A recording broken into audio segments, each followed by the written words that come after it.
va donc maintenant ouvrir une séquence consacrée au partage d'expériences et à la valorisation d'initiatives régionales autour de l'ordonnancement. Et vous allez le voir, il n'existe pas de modèle unique d'organisation. Chaque établissement compose avec sa taille, son mode de fonctionnement, sa culture médicale.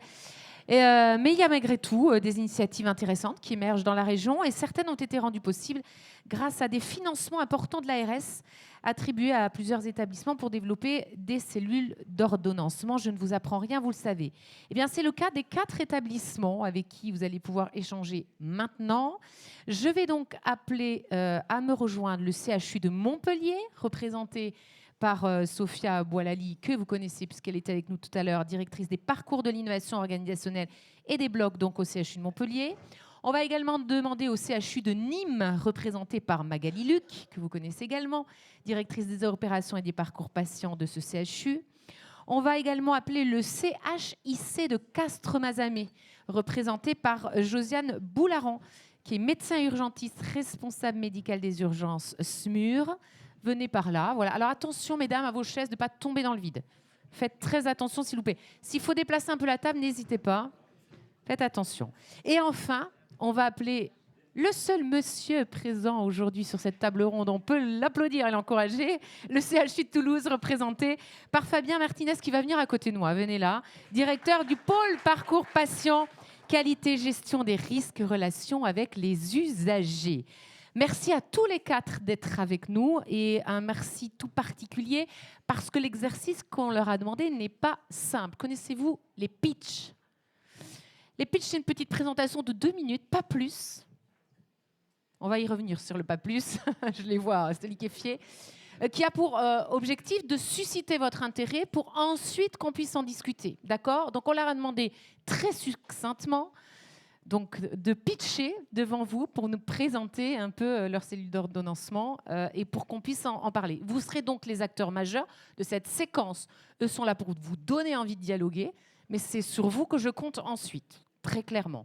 Alors, je précise qu'on a dit pitch de 2 minutes, mais qu'on peut déborder un peu, puisque certaines sont venues me voir en me disant « Ouais, ça va être juste 2 minutes ». On peut déborder un petit peu, évidemment, sans problème. Je ne sortirai pas le chronomètre, mais on est sur une séquence très, très courte. Donc, je vous propose, on va enchaîner pitch par pitch, les 4 pitchs, et ensuite on en discute, si ça va à tout le monde. On va attaquer dans l'ordre alphabétique. Et si c'est vous, Sophia. Du coup, Sophia Boualali, si je ne me trompe pas, c'est pour vous. Dites-nous tout donc sur le CHU de Montpellier. Alors, j'en ai déjà un peu dit, mais oui, je vais faire mon pitch. Donc, notre problématique, c'était fluidifier les parcours, surtout non programmés post-urgence. C'était vraiment la problématique principale du CHU, dans un contexte où on a eu à la fois le nouveau projet d'établissement qui a permis de fixer une orientation institutionnelle sur la fluidité des parcours et le gain de temps pour les soignants, et l'AMI de l'ARS qui ont été ce contexte favorable pour engager l'établissement dans cette démarche. Dans les actions conduites, des règles communes, charte d'hébergement, thésaurus médical, une boucle solidaire pour les patients qui ne relèvent pas forcément de problématiques médicales, mais plutôt sociales. Une cellule de bed management par redéploiement, 4 IDE, 7 jours sur 7, pas de personnes la nuit. Applicatif, un nouvel outil, pas le DPI qui a été choisi pour des soucis d'ergonomie et de faciliter l'adhésion. Et je vous l'ai dit tout à l'heure, un déploiement rapide pour que l'outil et le fonctionnement soient appropriables. C'est-à-dire que si on déploie que sur une partie du post-urgence, ça ne marche pas. Donc il y avait un déploiement par filière, on va dire. Au niveau des résultats, donc on est une bonne avancée avec tous les pôles MCO qui seront d'ici la fin de l'année. Il ne nous manque plus que le pôle femmes, mères, enfants et la psychiatrie que l'on fera début 2027 en tenant compte des spécificités. C'est pour ça qu'on le fait en dernier. Un besoin fort de consolider les usages. C'est la contrepartie d'un déploiement rapide, que ce soit au niveau des services, mais aussi sur le positionnement du hub, de la cellule de bed management. Et un travail sur la fluidification des sorties, j'en ai parlé, puisque nous, on est vraiment dans une cellule de gestion des parcours qui implique d'outiller et sur lesquels on n'a pas encore assez de moyens. En synthèse, un projet qui est sur les rails, avec un besoin en facteur clé de succès, une forte implication, à la fois institutionnelle, on en a beaucoup parlé des GPCME, une équipe projet dédiée qui associe aussi de l'informatique et du service social depuis peu.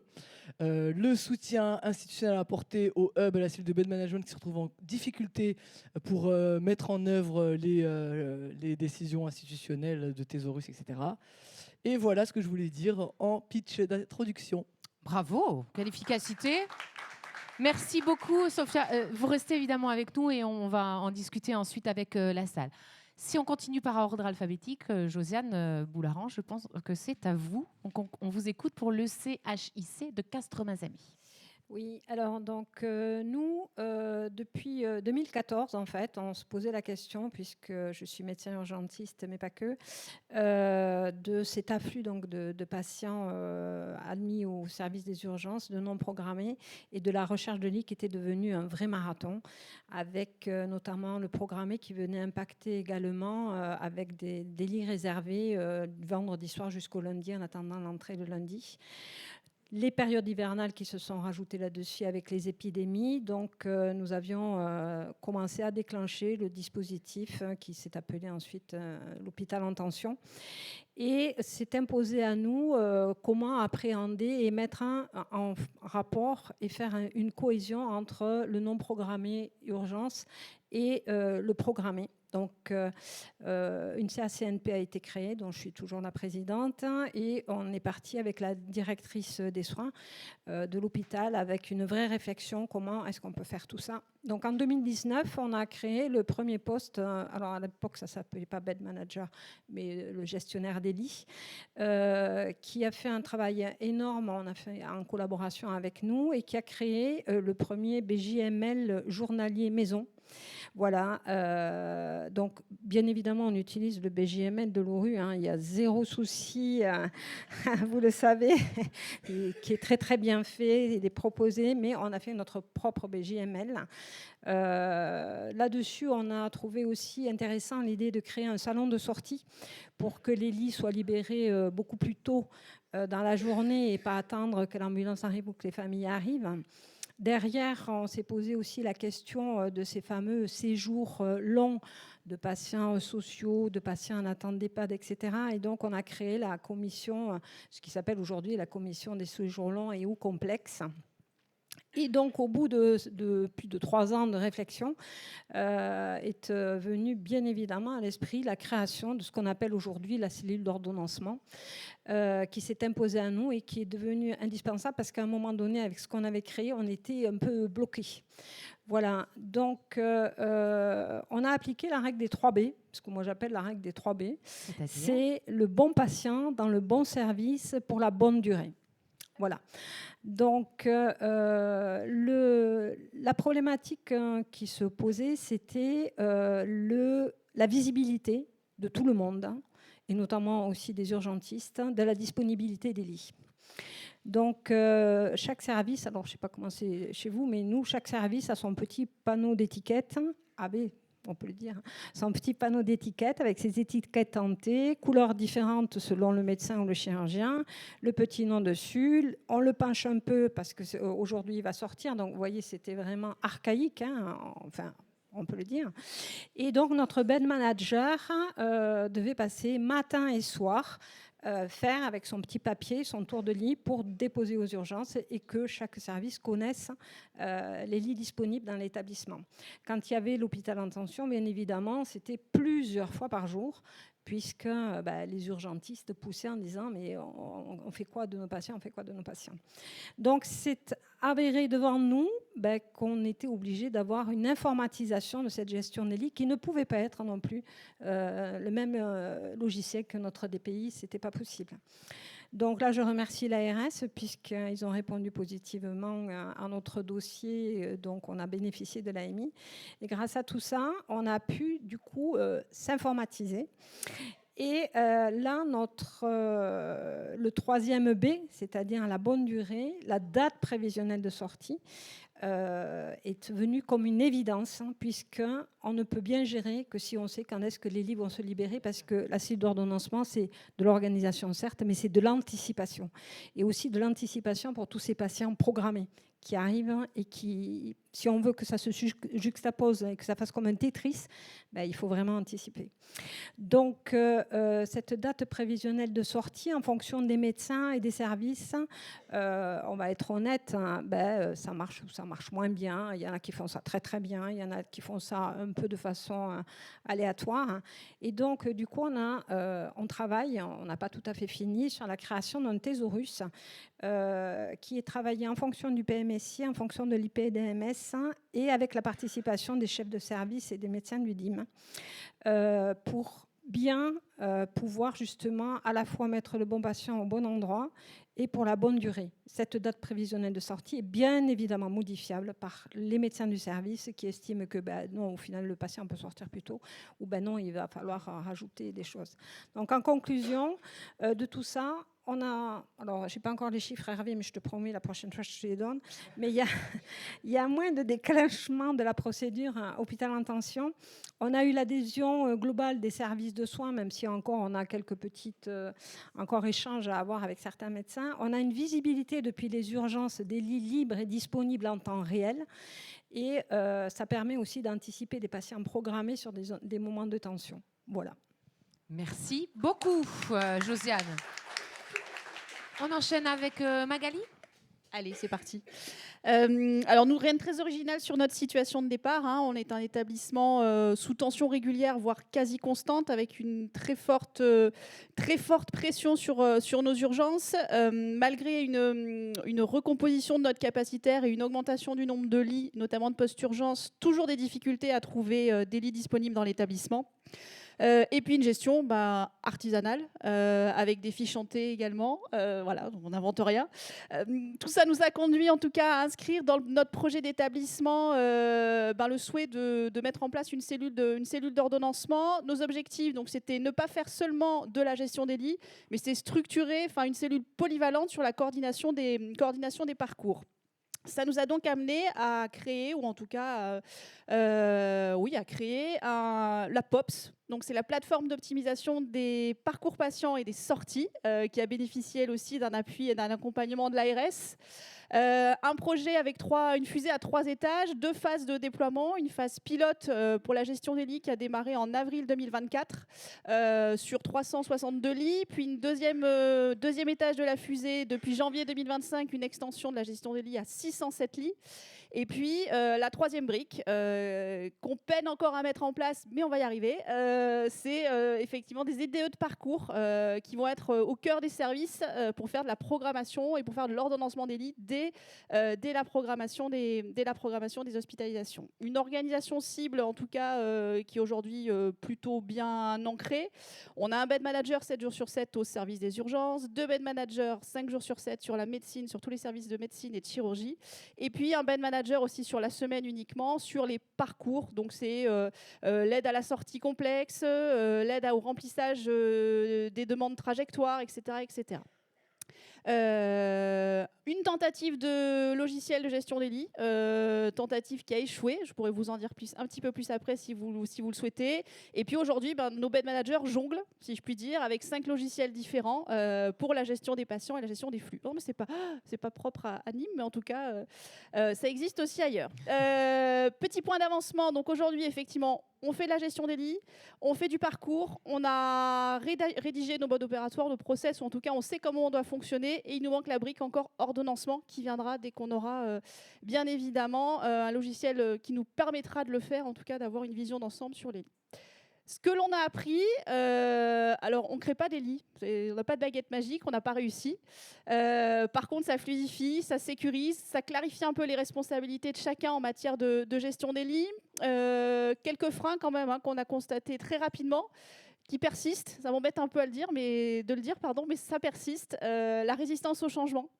Des stratégies de contournement, on a beau mettre des règles de gestion des lits, d'écrire des procédures, il y a toujours des services qui sont plus malins que les autres pour contourner la règle.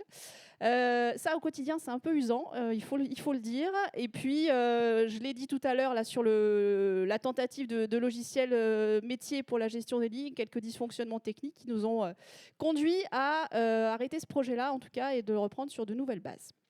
Quelques axes d'amélioration quand même, j'ai presque fini.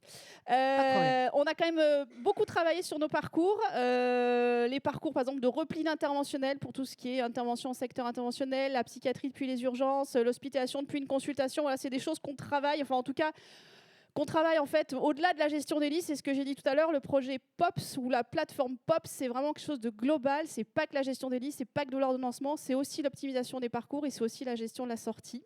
Et puis, dernier petit point, si c'était à refaire, moi je dirais qu'il faut qu'on soit plus clair et plus lisible sur nos règles de gestion des lits, qu'on ait ce fameux arbitre dont j'ai parlé tout à l'heure en introduction, qu'on intègre le sujet ordonnancement, gestion des lits dans les contrats de pôle. En tout cas, dans la contractualisation avec les pôles, c'est ce qu'on a commencé à faire, c'est ce qu'on va faire là à partir de la signature des nouveaux contrats de pôle qui se mettent en place dans l'établissement, c'est-à-dire avoir un peu des objectifs, avoir un peu des contraintes, être un peu plus coercitif. J'aime pas ça, mais en même temps, j'ai l'impression que on va le tester, on verra bien, et je reviendrai vous dire peut-être dans 2 ans si ça va fonctionner ou pas. Et enfin, je termine, promis, je vous jure, c'est fini. J'ai rien dit. La gestion des listes, ce n'est pas qu'un simple outil de gestion. Je l'ai dit aussi tout à l'heure en intro. Pour moi, c'est un changement vraiment culturel, organisationnel, on l'a dit, qui bouscule pas mal les habitudes et qui met souvent en lumière les vrais points de tension du système. Et c'est pour ça qu'on a des stratégies de contournement qui se font, qui se créent, qu'on n'avait pas anticipées. Et voilà. Mais bravo, merci beaucoup Magali Luc. Allez, on finit avec vous, Fabien Martinez, pour le CHU de Toulouse. Merci. Alors, j'ai entendu beaucoup d'acronymes. J'avais demandé à les expliquer. Non, mais je parlais surtout des acronymes des projets, des hubs, des POPS. Tout le monde les a compris, les acronymes, ou on a besoin de mettre à niveau tout le monde ? C'est clair pour tout le monde ? C'est clair pour tout le monde. Okay. Vous pouvez aussi en utiliser. Alors, je vais en utiliser un, parce que le projet du CHU de Toulouse s'appelle OPAL, pour l'optimisation du parcours patient et de l'accès au lit. Donc, je vais vous parler un peu du projet OPAL. Déjà, peut-être situer le CHU de Toulouse, c'est 3000 lits et places, c'est un peu plus de 312 000 séjours, c'est 229 000 passages aux urgences, toutes urgences confondues, donc c'est une grosse machine. On parlait de paquebot, je pense qu'on est typiquement dans un paquebot, avec près de 17 000 professionnels. Comme tout le monde, on est confronté à des difficultés de tension aux urgences, de déprogrammation, de frustration pour les patients et pour les équipes de ne pas pouvoir répondre aux sollicitations et à la prise en charge nécessaire de ces patients.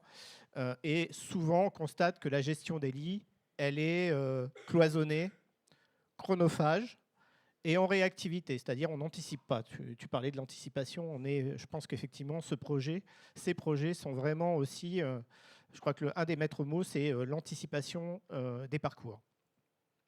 Et puis, ce qu'on constate également, c'est que les soignants passent beaucoup de temps, et un temps précieux, à essayer de trouver des lits, au téléphone, à contacter un tel, à être envoyé sur les roses, à essayer de convaincre. On parlait de négociation, je ne sais plus qui parlait du rôle de négociateur. Je pense qu'effectivement, il faudrait peut-être qu'on ait des négociateurs formés par le RAID ou le GIGN parfois pour réussir à convaincre, parce qu'il y a aussi de la séquestration.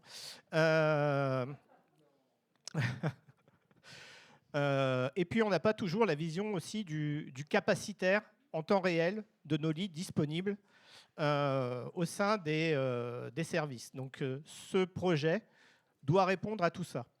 Alors, on a répondu effectivement à l'appel à manifestation d'intérêt. Merci à l'ARS de nous avoir retenus.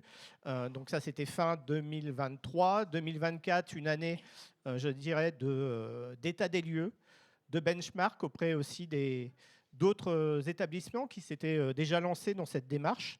Et surtout, pas tellement pour savoir comment ils faisaient, plutôt pour savoir ce qui n'avait pas été, pour essayer d'en tirer un peu les leçons et commencer à construire en ne faisant pas les mêmes erreurs. Et puis également à regarder, je pense que tout le monde l'a fait, des comparatifs d'éditeurs, de savoir un peu celui qui allait mieux répondre à nos besoins. Donc ça, c'était l'année 2024. Fin d'année, on publie le marché, on sélectionne un éditeur. 2025, on refait un cadrage avec cet éditeur, on refait un peu un tour d'état des lieux et on commence à essayer de se projeter, de paramétrer les outils, de constituer la cellule d'ordonnancement, notre cellule Opal. Alors ce que je n'ai pas dit aussi, c'est qu'on ne partait pas de rien. Au CHU de Toulouse, on avait déjà des bed managers, notamment aux urgences. Il y en a un qui est présent au fond de la salle. On a entendu tout à l'heure. Qu'on a entendu tout à l'heure, qui faisait déjà un travail énorme pour essayer de fluidifier et d'optimiser les parcours des urgences. Et puis on avait on a un outil informatique, GDL, qui nous permet de connaître notre état des lieux. Sauf que cet outil, malgré tout le travail qui est fait dessus, n'est pas du temps réel. C'est mis à jour 3 fois par jour, c'est mis à jour à la demande, ce qui fait que quand on est en tension, on a du mal quand même à savoir comment on va pouvoir s'en sortir.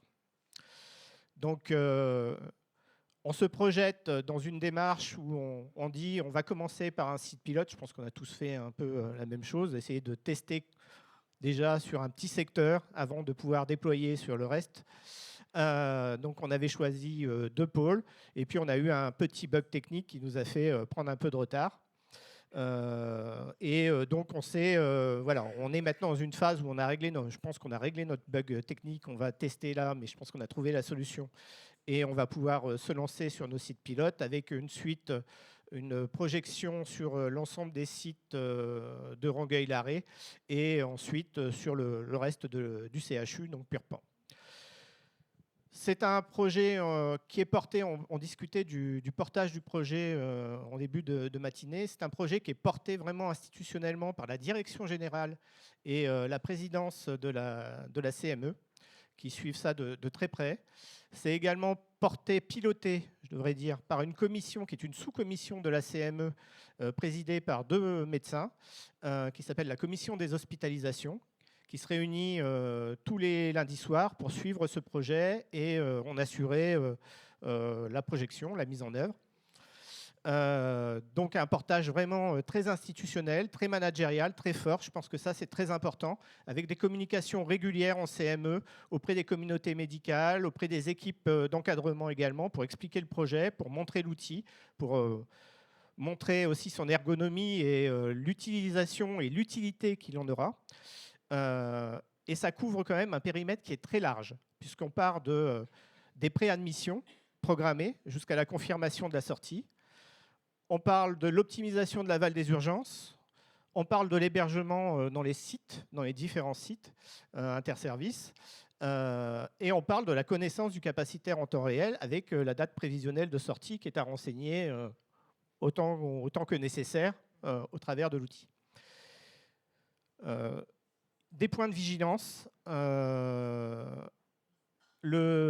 Cette démarche n'est pas qu'une démarche où on appose un outil informatique qui nous permet de gérer, de connaître les lits, d'anticiper les arrivées. C'est d'abord et avant tout une réflexion organisationnelle.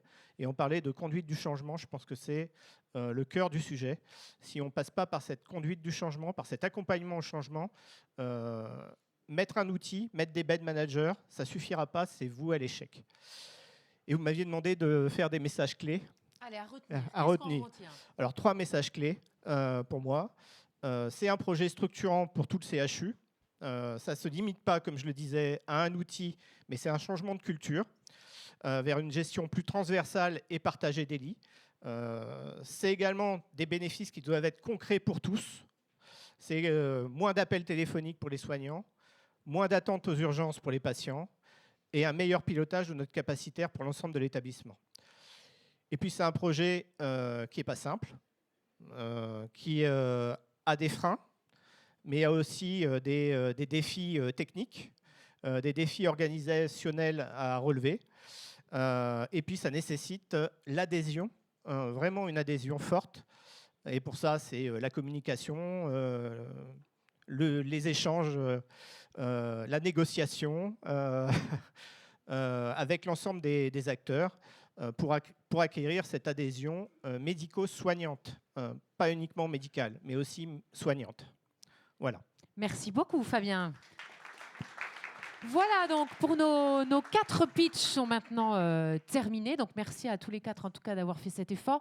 Le CHU de Toulouse, 3000 lits. On peut peut-être faire, on ne l'a pas précisé dans vos établissements, 1800, 2000 et 1000. Voilà, donc vous voyez, des établissements avec des tailles différentes, c'était aussi l'objectif. L'idée de cette séquence, c'est que vous puissiez retirer quelques clés de ce qu'eux ont mis en place pour éventuellement vous les approprier et les mettre en place dans vos établissements à vous. Vous avez donc peut-être des questions à leur poser sur ce qu'ils ont déployé, sur jusqu'où ils sont allés, parce qu'effectivement, ils n'ont pas eu le temps de tout vous dire en si peu de temps. Donc, on n'hésite pas. On a une première question au premier rang de... Voilà. On y va. Bonjour, merci à tous. Donc Alicia, directrice de l'ORU Occitanie. Moi, j'ai une question sur l'articulation de ces projets intra-établissement avec du coup, le territoire, que ce soit au niveau GHT ou avec les autres établissements hors GHT. Comment vous intégrez ce projet d'une manière territoriale? Alors, qui répond? Alors, du coup, vous m'avez pris tous mes micros, là, j'en ai plus. Ah, voilà, quand même. Qui répond? Alors le projet dans sa dimension gestion des parcours intègre dans le cadre du travail à la fois sur l'amont et sur l'aval la dimension territoriale. Nous dans la partie on va dire outils, on n'a pas intégré le territoire, donc on est sur un déploiement de l'outil au sein du CHU. En revanche, sur le positionnement du hub, il est bien en lien avec les établissements du territoire pour avoir le capacitaire disponible et pouvoir adresser les patients qui ont besoin d'hospitalisation non programmée. On a aussi le lien avec la régulation en cas de saturation des urgences. Et sur la coordination d'aval, là, il y a un travail qui est en cours, c'est ce que je disais, sur notre besoin de renforcer la sortie. On a identifié des partenaires clés avec lesquels on est en train de travailler pour finalement mettre en place un système de donnant-donnant où on les rassure sur nos patients, parce qu'en fait, les établissements du territoire ont un peu peur des patients du CHU. Et donc, on met en place un service de retour, un étayage dans la transmission. Et on profite de ça, aussi d'une démarche où on est en direction commune maintenant avec 2 autres établissements plutôt de proximité. Et donc, ça permet aussi de tester ces partenariats nouveaux pour ensuite les proposer et essayer de les mettre en œuvre sur des établissements dont on a moins de liens directs. Merci. Sophia, vous voulez répondre vous aussi peut-être sur chacun aussi. Oui, Josiane. nous, sur CAS, c'est pareil, l'informatisation et la cellule d'ordonnancement, c'est vraiment à l'intérieur de l'établissement. C'est partagé lors des réunions du GHT et surtout lors des réunions hebdomadaires avec l'ORU où nous participons et là où justement il y a les autres bed managers du territoire. Voilà, mais l'informatisation, c'est vraiment pour l'instant en intra-hospitalier, le chic. Anime. Un doux mélange des deux, en fait, des deux précédentes réponses. Effectivement, alors moi, je suis assez prudente. Hein, je suis comme Saint Thomas, c'est-à-dire que j'attends déjà que ça marche bien chez nous avant d'aller déployer ailleurs. Enfin, voilà, ça me dérangerait d'aller donner des leçons à mes collègues voisins, sachant que voilà, rien n'est encore parfait chez nous. Alors, la perfection n'existe pas, on est d'accord. Mais voilà, je pense qu'il faut être prudent aussi. Vous voulez le roder d'abord? Oui, on va se roder sur la gestion des lits, l'ordonnancement, ce qui n'empêche pas qu'effectivement, on a les cellules hebdomadaires, qu'on a effectivement des partenariats, nous par exemple avec des SMR. Enfin, voilà, il y a plein de choses qui se font. On travaille les parcours patients dans le cadre du projet médical de territoire. Mais voilà, sur la gestion des lits, l'ordonnancement... Pas à pas, étape par étape. Exactement. C'est ça que je comprends. Ouais. Fabien. Oui, c'est un peu réponse similaire. Je sais pas si... Ouais. Ouais, bon, pas de souci.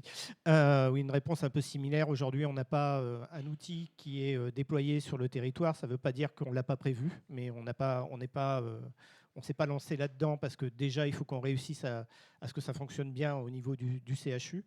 On a une démarche de coordination territoriale, mais sur la psychiatrie uniquement. Mais voilà, c'est un projet.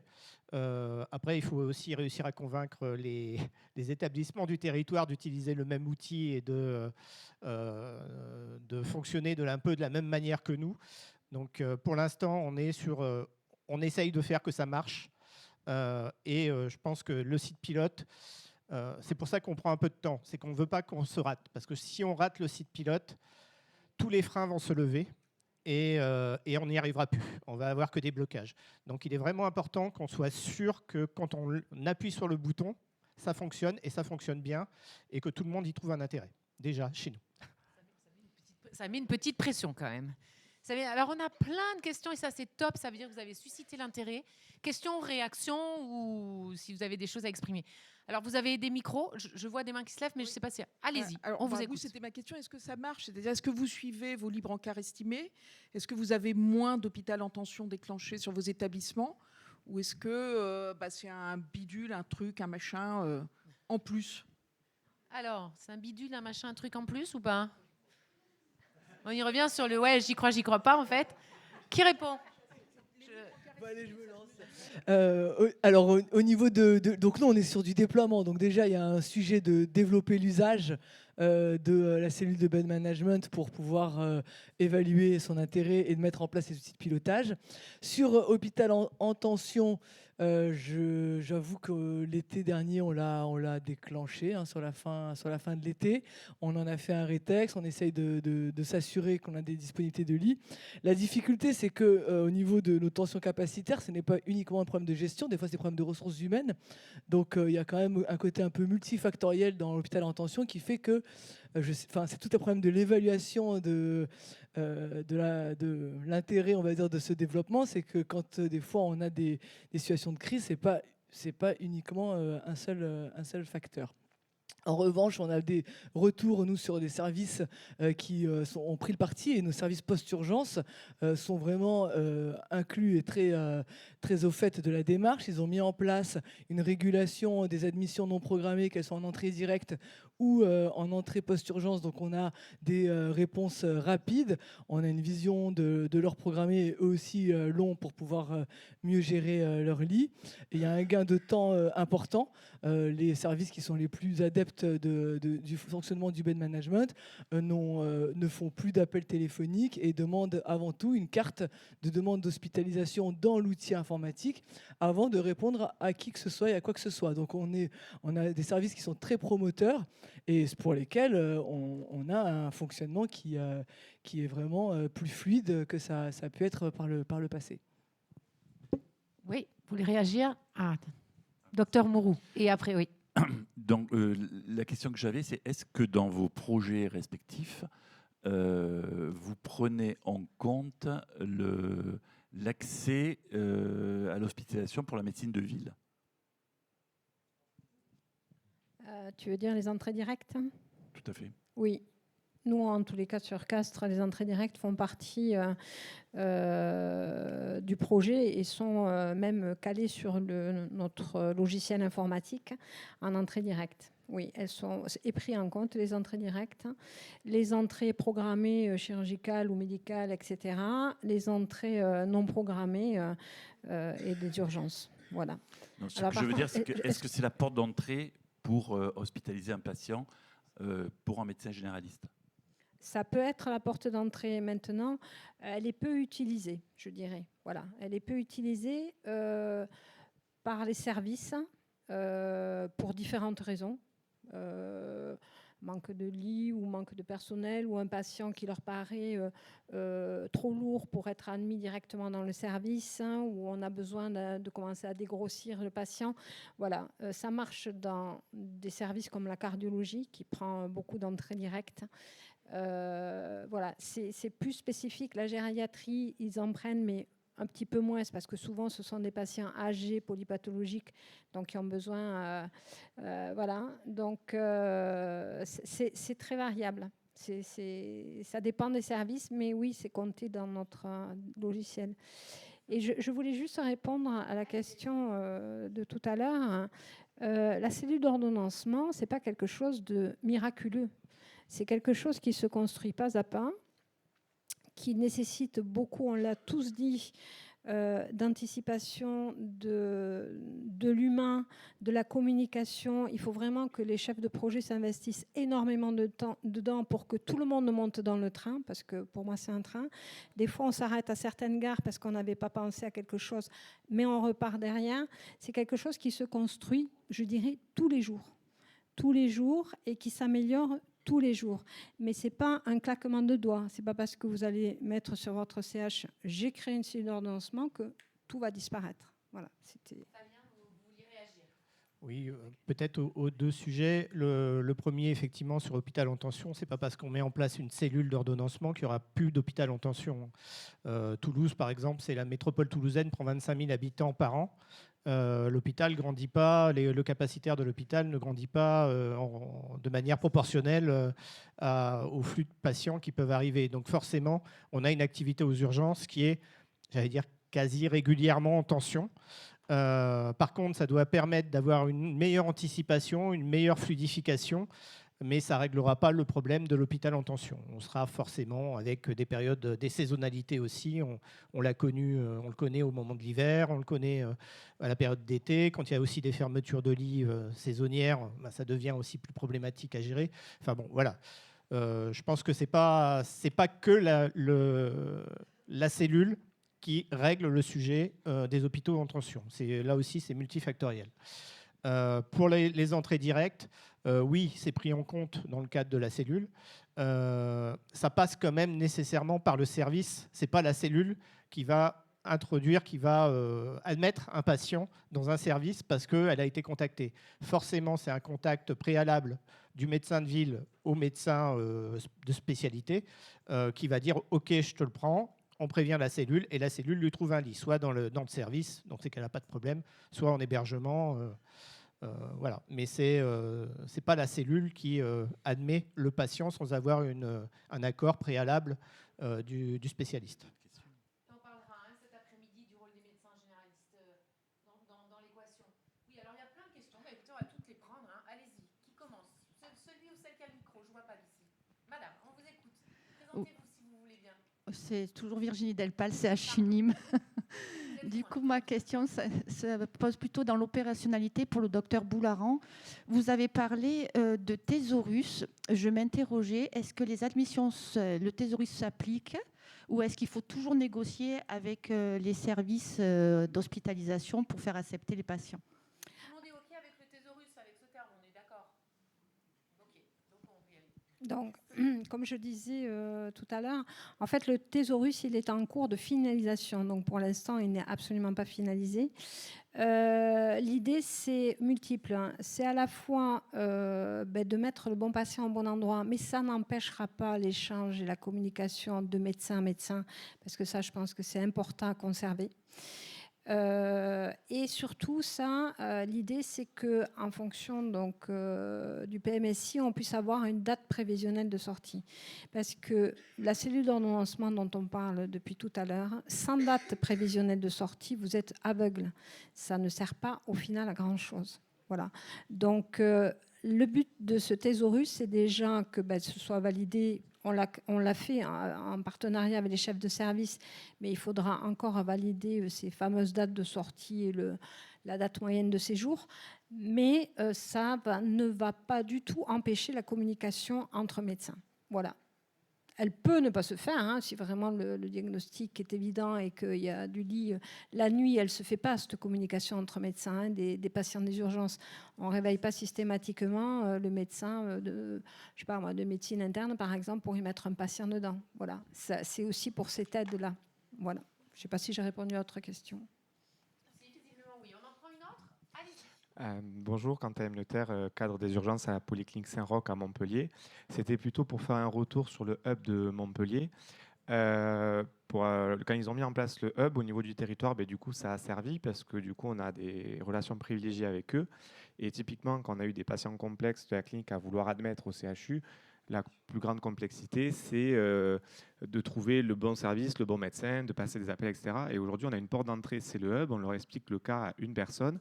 Ils cherchent à notre place et quand ils nous rappellent, en fait, on a juste besoin de mettre notre médecin en lien avec leur médecin. Donc ça a marché. Et dans l'autre sens, ça marche aussi quand l'hôpital est en tension. plutôt que d'essayer d'appeler, parce que la porte d'entrée souvent c'est d'appeler les urgentistes pour savoir s'ils ont des places en médecine. Sauf que l'urgentiste il dit qu'il ne sait pas, c'est très compliqué. Donc maintenant on a des relations privilégiées où ils m'appellent à moi en disant est-ce qu'il y a des places en médecine? Je leur réponds non, ils savent que ça ne sert à rien de contacter nos médecins. Si c'est oui, on leur donne la ligne directe de nos médecins gériatres pour pouvoir faire des admissions directes, soit par le poste urgence ou l'UHCD. Donc ça fonctionne pas trop mal. Ça, c'était la première remarque.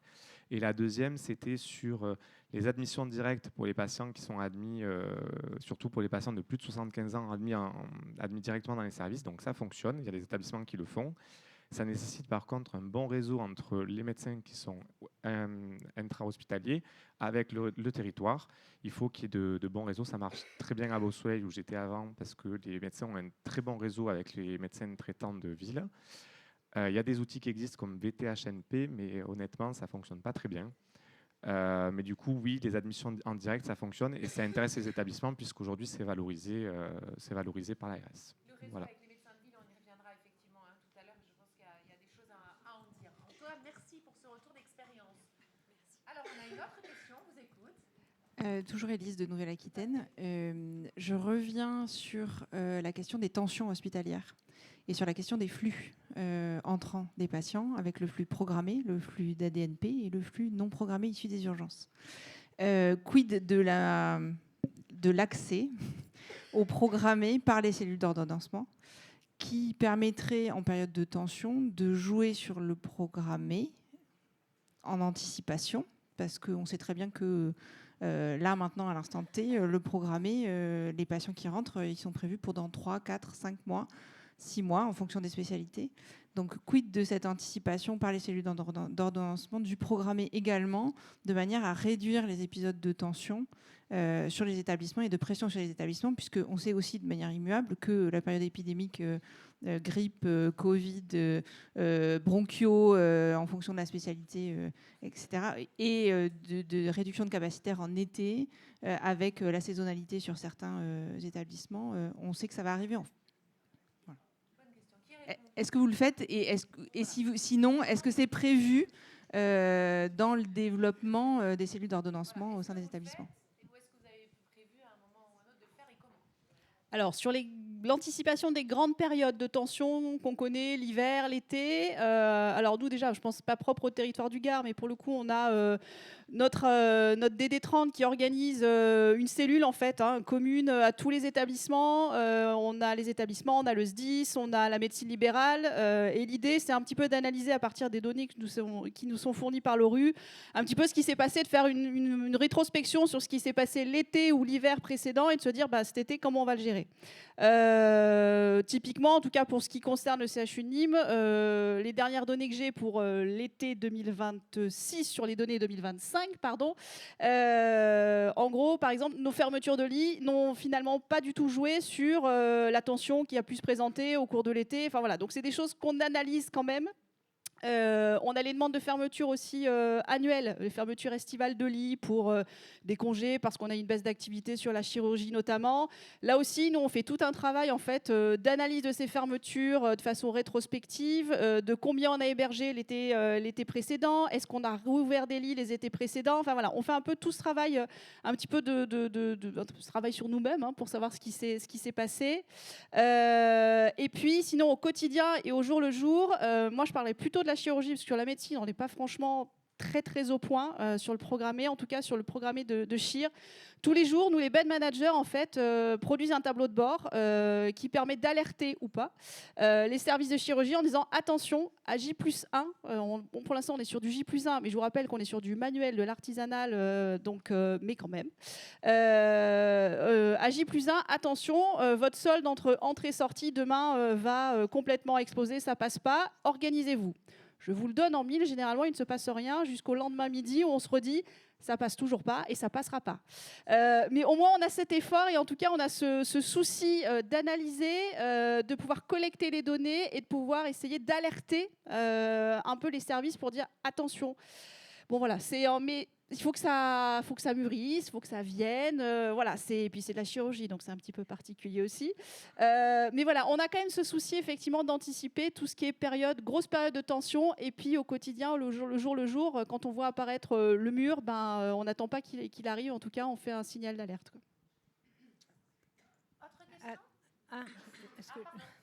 Je peux juste compléter parce que nous, on n'est pas un CHU, on est un petit CHG.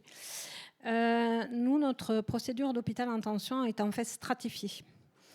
On a un niveau 1, un niveau 2, un niveau 3, un niveau 4, où là, c'est la déprogrammation, ce dont vous parlez, parce que ça ne passe plus. Et on est organisé pour dire, voilà, tant de patients, ou ce patient peut être déprogrammé pour telle journée. Mais c'est vraiment...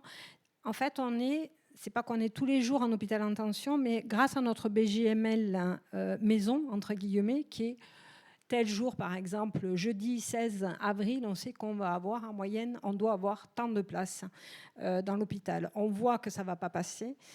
On passe au niveau 1. Donc, on a des lits tampons, entre guillemets, ça aussi c'est un terme maison, de service où on peut ouvrir 2 lits, 4 lits, etc. Donc voilà, c'est vraiment quelque chose qui a été stratifié et qui est organisé. Sur Montpellier, on s'y retrouve dans la gestion d'hôpital en tension. Sur le BJML, par contre, on souhaite investir un peu plus le travail actuellement pour avoir un BJML qui soit plus opérationnel pour nous sur le post-urgence. Sur le programmé, actuellement, c'est géré par les services. C'est dans l'outil. Donc sur les services évidemment déployés, les pôles déployés, c'est-à-dire qu'on a une vision du capacitaire disponible en intégrant tout ce qui est programmé, entrée directe ou non programmé entrée directe ou programmé. Et ça, on a la vision à J+1, J+2, dans la mesure où la durée prévisionnelle de séjour est bonne. Elle a été intégrée de manière automatique avec le thésaurus au moment du déploiement. Mais là, on passe sur une étape 2 où on demande une actualisation dans nos messages clés à la communauté sur l'usage des bonnes pratiques. On essaye de les faire passer à une gestion prévisionnelle des sorties qui soit actualisée au regard de la prise en soin du patient et de manière à pouvoir avoir aussi, on vend ça avec des alertes intervention de service social pour leur donner aussi un intérêt à le faire. Et nous, d'ailleurs, on veut pouvoir un peu piloter la sortie. Et ensuite, juste pour finir sur le programmé, il y a une action un peu en fond et en cours qui est lancée au CHU avec une nouvelle ressource, une directrice adjointe qui a rejoint ma direction des parcours pour justement travailler sur l'amélioration de la programmation au sein de l'établissement de manière assez transversale, en portant la refonte du travail des AMA, des secrétaires médicales, à la fois en faisant une cartographie déjà des points. On a déjà identifié des axes d'amélioration, dont l'accessibilité et la bonne orientation du patient, parce qu'au niveau du CHU, c'est grand, il y a des filières qui sont très bien organisées, très bien structurées pour être accessibles avec un numéro direct pour les professionnels, pour pouvoir hospitaliser directement les patients sans passer par les urgences. Mais c'est loin d'être le cas de l'ensemble des services et c'est un attendu de la certification. Donc ça, c'est un travail sur lequel il faut travailler et qui est un peu structurant. Enfin, je crois qu'on touche à un autre poil à gratter par rapport à la gestion des lits et donc on va y aller on y va. Ouais, on va faire réagir l'ARS. Benoît Rico-Larose. Oui, c'est sympa parce que vous avez dit merci à l'ARS et vous n'avez pas dit qu'on était pénible avec cet indicateur. Parce que vous êtes les 4 premiers, il y en a 11 autres. Et le critère pour choisir l'AMI, c'est ceux qui vont avoir cette logique de quand je priorise le programmé versus le non programmé. Et il n'y a pas eu 11 dossiers, il y a eu beaucoup de dossiers refusés parce qu'il n'y avait pas cette logique institutionnelle de se dire non, à un moment donné, quand ça va déborder, on va laisser rentrer le programmé au profit du non programmé. Donc c'est un critère hyper important dans l'AMI et donc vous allez être sympa, vous n'avez pas dit qu'on était... Mais là sur ce sujet, c'est un sujet où l'agence va être très très très regardant. Mais la question n'est pas de déprogrammer, c'est de trouver l'équilibre. C'est vous qui avez dit que vous étiez pénible. Hein. On vous laisse l'assumer. On ne se serait pas permis. Oui, on a une question ici. Allez-y. Est-ce que dans vos cellules d'ordonnancement, vous avez aussi des infirmières de coordination par service Pardon. Est-ce que vous avez des infirmières de coordination par service pour vous aider à fluidifier le parcours patient? Alors, au niveau du CHIC, non. Ce sont les cadres qui travaillent avec Charlène, qui est un de nos bed managers. Mais nous, on n'a pas ni la ressource humaine, ni, je pense, financière pour avoir des idées comme ça. Mais je pense qu'au CHU... On va faire tourner. Peut-être. Oui, parce que je suis seul homme, donc il faut que je prenne la parole. Oui. Donc nous, effectivement, on a quelques infirmières, alors pas dans tous les secteurs, mais on a quelques infirmières de coordination ou infirmières de programmation, enfin peu importe comment on les appelle, mais qui coordonnent un peu le parcours de prise en charge dans les plus gros pôles, je dirais. Voilà. Autre question, réflexion, est-ce que ce que vous avez entendu vous soulève des questions, des interrogations, des remarques? Oui, madame, mesdames, du coup. On vous écoute, allez-y. Bonjour, Emma Bustara, je suis la coordinatrice des soins du centre hospitalier Tarbes-Lourdes. Moi, j'ai une question, retour d'expérience que j'aimerais sur, puisque nous, un des freins, difficultés qu'on rencontre, c'est pour rendre lisibles les lits en temps réel, en instant T, c'est qu'il faut faire les mouvements de sortie en l'instant T. Or, même si nous avons essayé d'accompagner, faire de la communication, etc., ça reste quelque chose qui est très, très compliqué dans la vraie vie. Et souvent, les mouvements se font en décalé de quelques heures, voire beaucoup plus, qui est pas bien du tout. Et donc, qui est un frein à la lisibilité, qui oblige Manon ici, qui est bed manager de l'établissement, à appeler, etc., etc. Donc, quels sont les leviers que vous avez mis en place, les uns et les autres, pour essayer de minimiser ces écarts? Alors, au vu de la réaction dans la salle, je pense que vous n'êtes pas la seule à avoir cette problématique. Est-ce que vous l'avez aussi et est-ce que vous l'avez résolu et comment? Alors, nous, on l'a aussi. On l'a, je dirais, pas résolu à 100%, mais je dirais, Charlène, à 95%. C'est énormément de communication. Donc, nos bed managers passent rituellement tous les jours. Elles font leurs 10 km journaliers de marche pour porter, entre guillemets, la bonne parole. Et comme ça ne suffisait pas, on a été aidé par la direction des soins, qui à 2 reprises a fait une réunion avec l'encadrement, donc auquel on a participé avec les bed managers pour expliquer l'intérêt de faire en temps réel la sortie sur notre logiciel d'ordonnancement. Et effectivement, c'est quelque chose de très, très important. Et là, on s'attaque à un sujet mais dont on s'attaque depuis plusieurs années, depuis la création du salon de sortie. Donc, je vous rappelle, en 2016, c'est les sorties du matin, pour pouvoir libérer les chambres le matin. Donc, il y a des services où ça se passe très, très bien, qui sont très utilisateurs du salon de sortie. D'autres qui n'y pensent pas. Enfin, Charlène est là pour témoigner. Ah oui, c'est vrai, j'aurais pu. Parce que c'est très important pour la fluidité de tout l'établissement. Voilà. Si je peux me permettre, Christelle Guaresi-Dessa, pour compléter, c'est vrai que ça a été une problématique aussi au démarrage. Et en fait, un des leviers, ça a été de mettre en évidence que plus l'information arrivait tard, plus les nouveaux patients rentraient tard dans le service. Et ça avait un impact évidemment pour le médecin qui potentiellement devait rester plus tard pour faire les prescriptions, etc. Mais ça avait aussi un impact sur l'organisation du service paramédical et du ménage, de l'équipe du ménage. Donc c'est ce qui nous a permis en fait d'accrocher les gens et notamment les médecins, parce qu'à l'hôpital des Sables, les médecins remplissent les dates prévisionnelles, mais les cadres aussi, les internes, moi-même.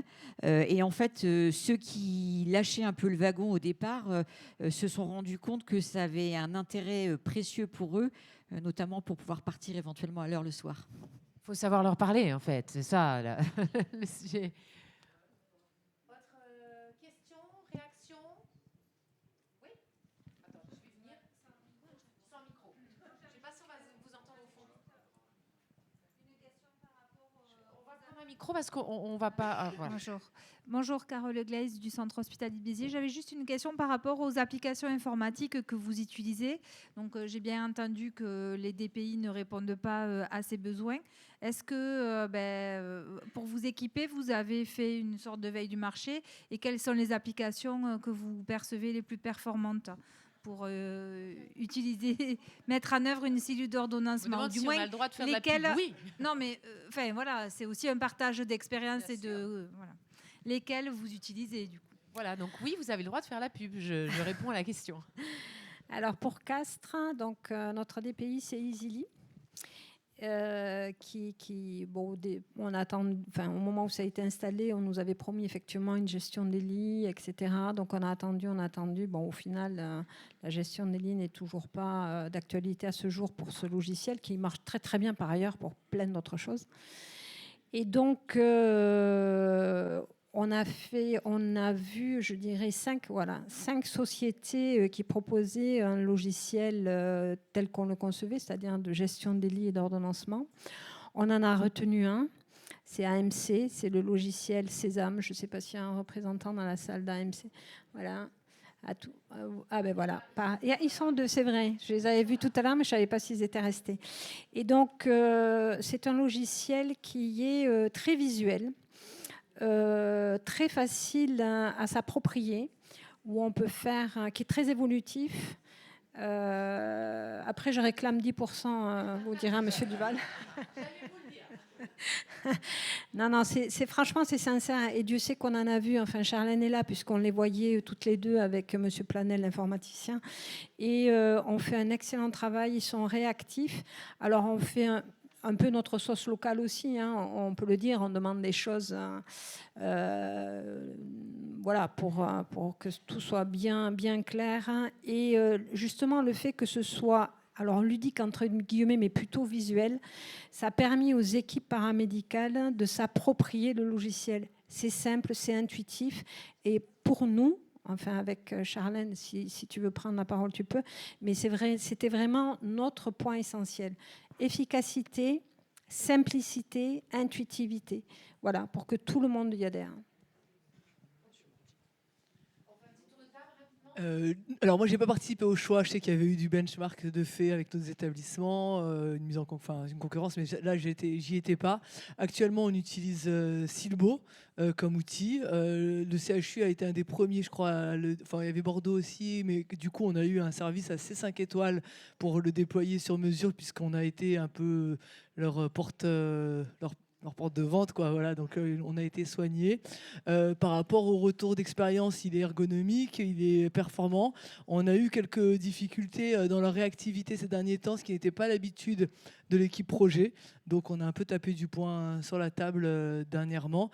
Et moi, ce que j'ai trouvé intéressant dans le déploiement, c'est qu'on avait aussi un consultant qui connaît à la fois très bien l'outil et très bien les organisations hospitalières et qui, du coup, nous apporte vraiment beaucoup d'aide et donne de son temps sans forcément le compter pour nous aider au déploiement. Alors, petit retour aussi, dis-moi. Donc, nous avions été, on a fait un benchmark. On avait été au CHU de Nancy pour voir un outil qui est WebPCP, qui est développé par Dédalus. En tout cas, une suite logicielle qui a été rachetée par Dédalus, pardon. On a tenté de le mettre en œuvre. Je dis bien tenté. On a eu des gros problèmes d'interfaçage, de gestion de flux, des flux qui passaient pas avec des patients qui apparaissaient ou dans la gamme ou dans le DPI, mais finalement pas dans le logiciel de gestion des lits. Et au bout de quelques mois, on a arrêté l'acharnement et on s'est dit stop, on arrête. Voilà. Donc j'en ferai pas forcément pour diverses raisons. Après, l'équipe projet de l'éditeur aussi était peut-être pas très en appui, je pense, sur l'accompagnement, ils connaissaient assez mal le fonctionnement hospitalier, plutôt déployé sur des cliniques et de petite taille. Donc forcément, même un petit CHU, ou en tout cas un CHU de taille plutôt modeste, j'avoue qu'ils ont peut-être été un peu dépassés par les événements. Donc on repart à zéro et on s'appuie sur le benchmark, ou en tout cas l'expérience maintenant des autres établissements. Merci. Et sur Toulouse, on avait effectivement fait un benchmark avec Atout Majeur Concept, WebPCP et Silbo. On a retenu Silbo. Là où j'attire l'attention, c'est que ça n'est pas simplement l'outil, c'est aussi son interfaçage avec le DPI. Donc nous, c'est Orbis. Et avec la gamme et c'est pastel. Et ça, c'est très important. Et définir aussi quel est l'outil maître. C'est-à-dire quel est celui qui envoie les informations dans le flux. Parce que sinon, vous risquez d'avoir des petits soucis de gestion. Et après, il faut se mettre à la place de l'utilisateur. L'utilisateur, c'est le professionnel soignant. Et pas que la cellule, mais c'est aussi le professionnel soignant qui doit passer du DPI à l'outil de gestion des lits. Donc il faut que ce soit fluide. Il ne faut pas qu'on ait 36 écrans à fermer, à se reloguer. Voilà. Donc là aussi, c'est des choses qu'il faut prendre en compte quand on développe ce type d'outil. Josiane ? Oui, non, c'était juste, c'est vrai que je ne l'ai pas précisé, mais nous, il y a zéro souci entre le logiciel Sésame et notre DPI Easily. En fait, Easily est le logiciel majeur et tous les patients basculent directement sur Sésame. L'interface s'est fait parfaitement et voilà, c'était pour dire ça. Et mais c'est important effectivement que ça se fasse correctement. Ça s'est fait correctement. Il y a eu un petit temps où voilà, il fallait s'adapter, mais ça s'est fait simplement. Un petit temps d'adaptation, oui. Un retour d'expérience, nous, on a Pastel en gamme, c'est lui qui entre les données dans Silbo, et après, Silbo ne nourrit personne dans le choix du maître et je voulais attirer votre attention sur la qualité de la programmation, puisque pour que les données dans Silbo soient correctes, il faut que la programmation soit réalisée de manière très professionnelle et suivant un mode opératoire qui a été travaillé dans le cadre de ce déploiement. Et donc, en plus de notre équipe de gestion de projet, je ne l'ai peut-être pas assez mis en avant, on a une équipe de formation des AMA pour la qualité de la programmation afin de s'assurer que les données passent. Et ce n'était pas un problème technique, enfin on a très peu de problèmes techniques, mais c'est surtout un problème de fonctionnalité et de bon usage. Merci pour ces précisions. Alors, on va prendre une dernière question, me dit-on. Quelqu'un a un micro? Et c'est cette question-là qu'on prend. Alors, on va discuter encore tout l'après-midi et pendant le déjeuner, ce n'est pas un problème. Mais il faut qu'on aille déjeuner. Alors, on vous écoute. Oui, Mireille Comte, coordinatrice à l'ORU Occitanie. Juste une petite question. Alors, je ne sais pas si ça s'adresse au CHU, mais peut-être à Castres, au CH. Est-ce que vous avez eu la nécessité de faire appel à un cabinet conseil pour un état des lieux avant de mettre en place au niveau vraiment de la réflexion de la cellule d'ordonnancement et de la gestion des lits? Alors non, on n'a pas fait appel à un cabinet conseil. Pardon? On a fait une réflexion sur quasiment 2014 à 2023, donc vous calculez, pendant 9 ans. On a fait l'état des lieux nous-mêmes et les réflexions ont été menées pendant toutes ces années. Et disons, on ne s'est pas jeté dans la cellule d'ordonnancement parce que l'ARS... C'est une longue réflexion. C'est une longue réflexion depuis 2014, réfléchi. On a avancé pas à pas, en fait, nous, dans ce système de cellule d'ordonnancement. Donc, non, voilà. Le CHU. Nous, ça a été un projet, enfin moi aussi, je n'ai pas parlé de tout l'historique, mais c'est vrai que c'est venu petit à petit, il y avait des idées, etc. Il y a, dans le cadre de l'installation de l'applicatif, c'est là qu'on a bénéficié d'un appui et d'un conseil que je soulignais tout à l'heure en termes d'intérêt, et notamment pour bien voir la faisabilité de l'implémentation, c'est-à-dire que par exemple, le fichier structure, c'est un élément clé pour la réussite du projet, donc c'est bien aussi d'être accompagné sur ce type d'éléments un peu techniques. Voilà, je vous propose qu'on s'arrête là pour l'instant. Alors, on va remercier et applaudir Sophia Boilali, Magali Luc, Josiane Boularan et Fabien Martinez. À ce stade, parce que je ne vous l'ai pas dit ce matin, je voudrais vous préciser que les présentations, les slides que vous avez vus derrière sur cet écran ce matin vous seront remis, comme ceux de cet après-midi d'ailleurs, par voie numérique à la fin de cette journée, enfin dans les jours qui suivront cette journée. Voilà, donc vous avez pris des notes, c'est très bien, mais on vous enverra les supports qu'on vous a diffusés. On va donc aller maintenant déjeuner à l'extérieur, profiter du soleil ou de l'ombre, il y a les deux, c'est possible. Et on se retrouve ici à 14h. Bon appétit, bonne discussion et à tout à l'heure.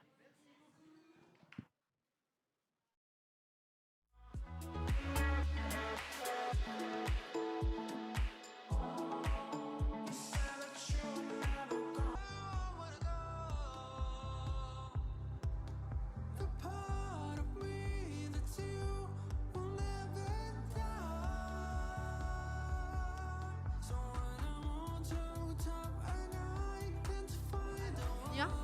Alors, messieurs, dames, est-ce que tout le monde est là? Pas encore. J'ai l'impression qu'on est un peu moins nombreux que ce matin. Ça arrive.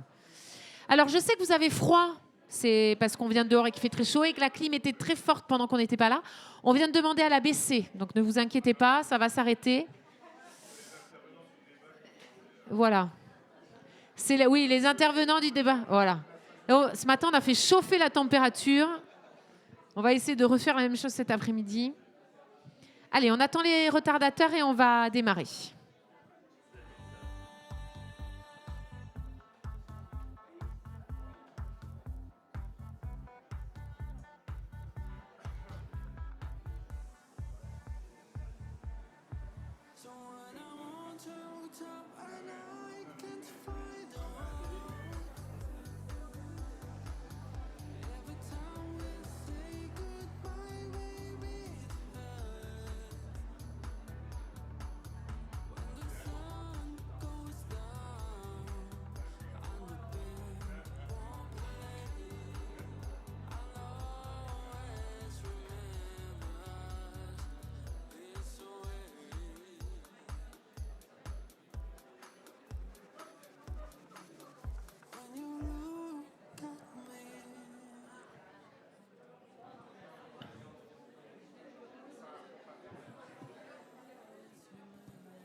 Alors, est-ce que tout le monde est là? J'ai pas l'impression, hein. J'ai l'impression qu'il manque beaucoup de monde. Il y a des gens qui sont rentrés, peut-être.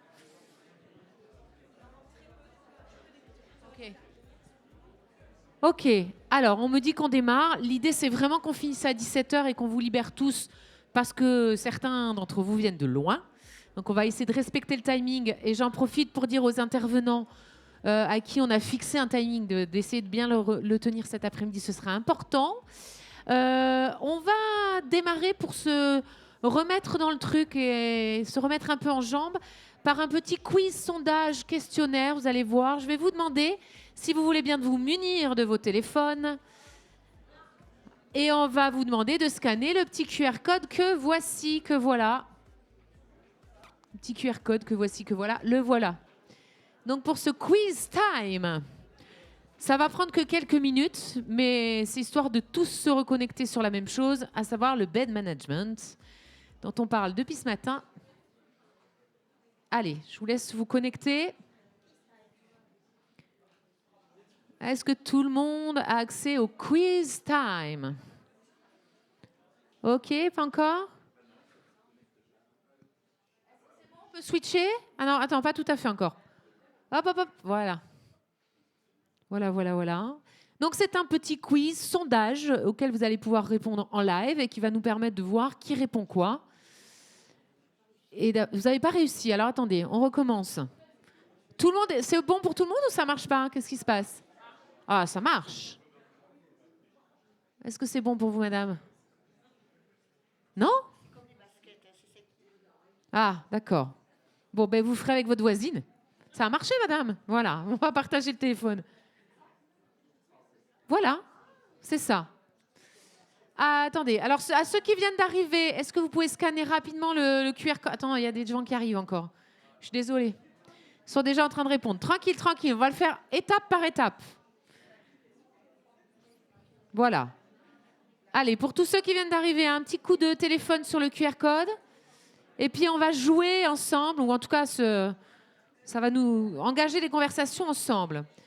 Donc les questions portent, vous l'avez bien compris, sur le bed management, évidemment. Et donc la première question...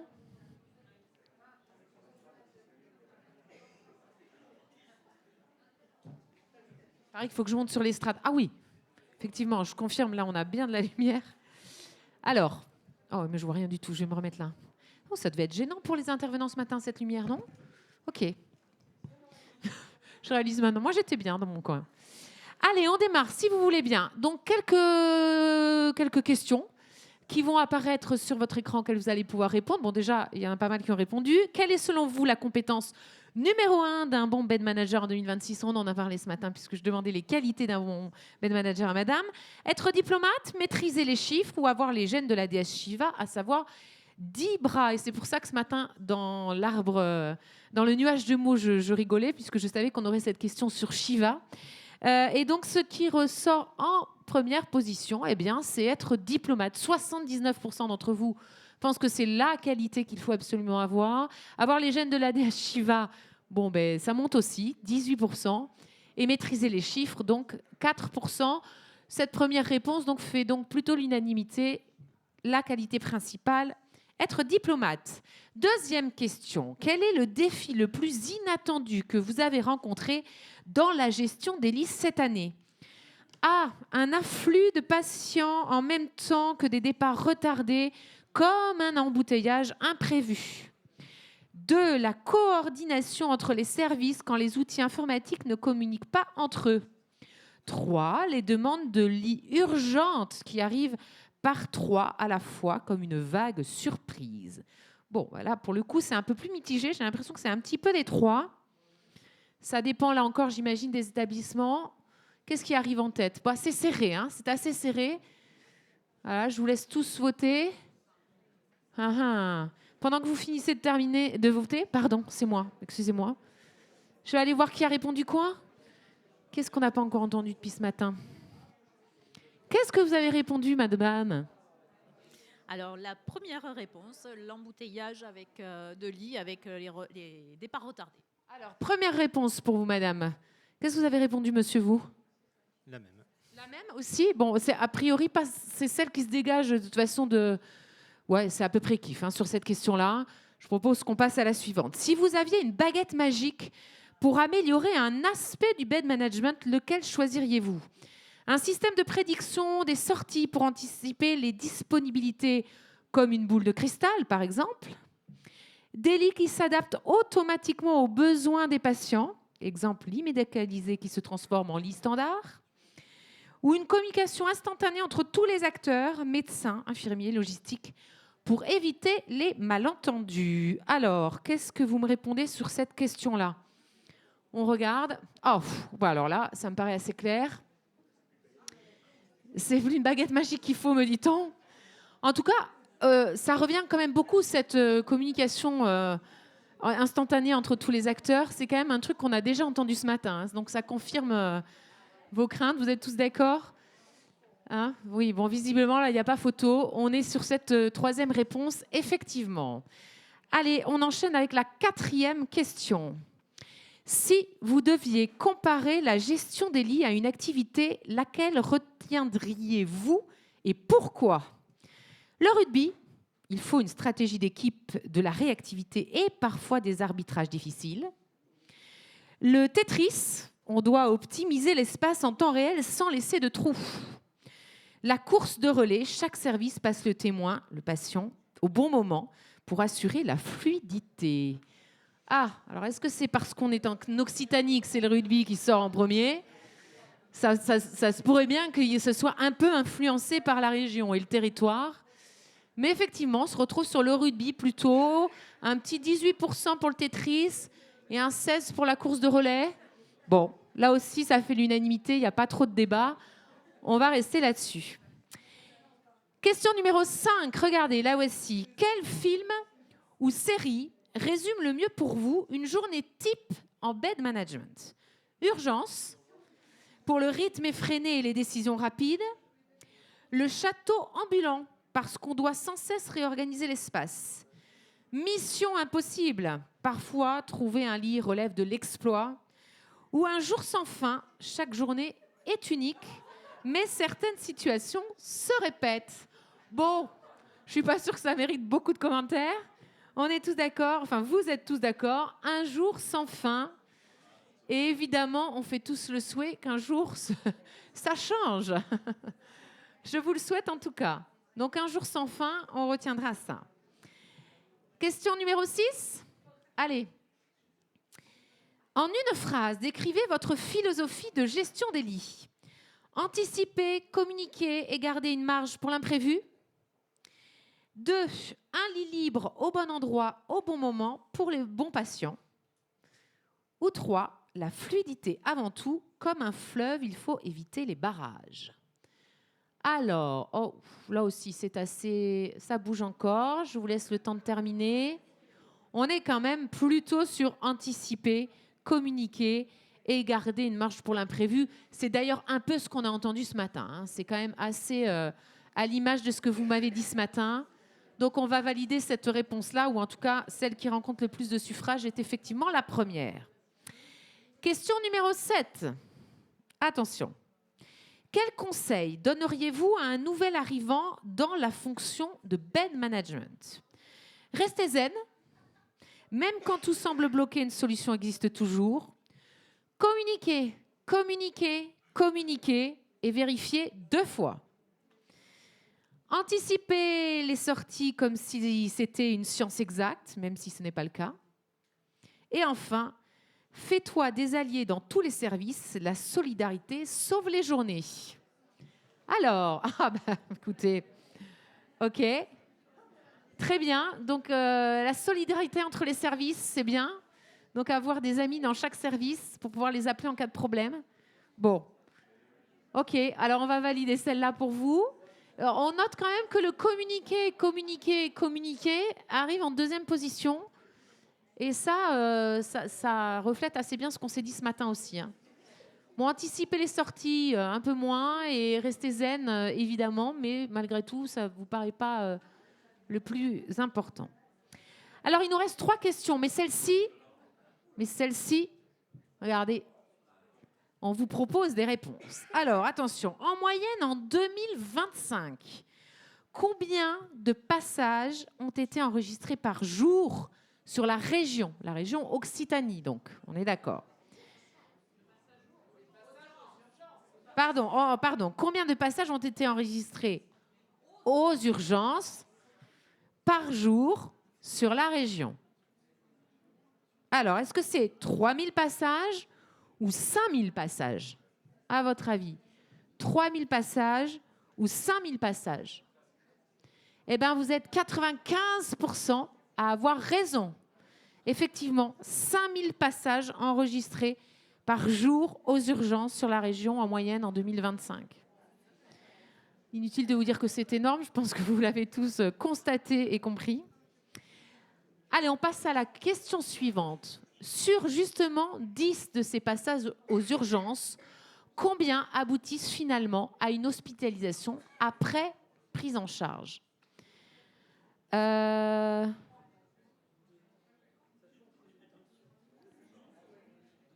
Alors, 2 ou 3? Ah, il y en a qui auraient dit un autre chiffre que celui-là. On vous a proposé que 2 ou 3. Vous auriez dit combien? Plus que ça? Vous auriez dit plus?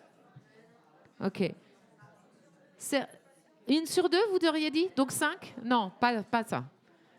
Donc, bon, en tout cas, plus que ce qu'on vous propose, mais pas 5. Donc, logiquement, 4 alors. 3? Vous dites 3. La majorité répond 3? Eh ben non, c'est 2. C'est 2, voilà. Le médecin généraliste avait juste. C'est le même chiffre partout en France, me dit le docteur Mourou. Je vous donne cette précision. Ce n'est pas propre à notre région. C'est national. Alors, dernière question. Attention. Laquelle de ces affirmations est correcte? A.